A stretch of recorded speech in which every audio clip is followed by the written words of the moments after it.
దయ్యాలు వేదాలు వాళ్ళు ఇచ్చినట్టుంది కేటీఆర్ మాట్లాడితే.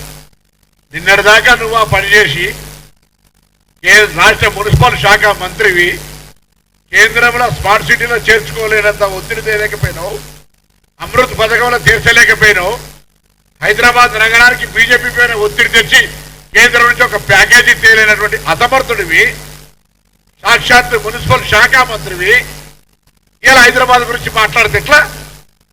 10 సంవత్సరాలు మున్సిపల్ చట్టంలో ఏమో చేసినా అని చెప్పి మీరు అక్రమ కట్టడాలు కావచ్చు, భూ కబ్జాలు కావచ్చు, మొత్తం హైదరాబాద్ నగరం అంతా కూడా అస్తవ్యస్తంగా కావడానికి ప్రధానమైనటువంటి కారణకులు మీరే.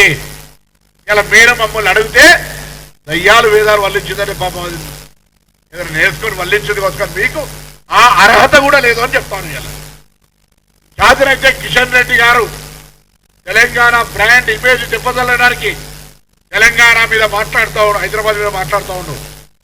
10 సంవత్సరాలు హైదరాబాద్ సంబంధించినటువంటి ప్రధానమైనటువంటి నగర అభివృద్ధికి సంబంధించినటువంటి శాఖ మంత్రిగా ఏం చేసావు కిషన్ రెడ్డికి జవాబు చెప్పు.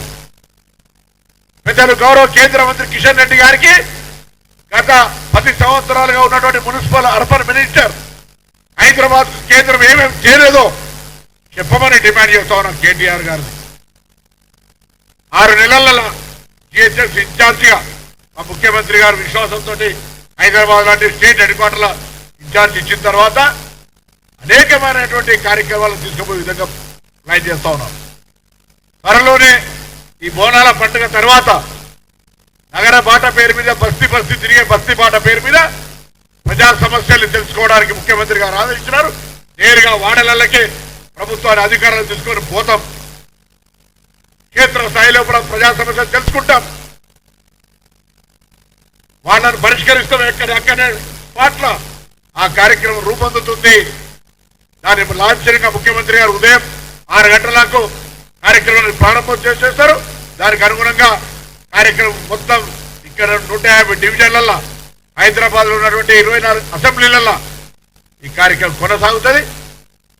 అయితే కేంద్ర మంత్రిగా హైదరాబాద్ నగరానికి నిధులు తీసుకురమ్మని కిషన్ రెడ్డి గారు మరొకసారి డిమాండ్.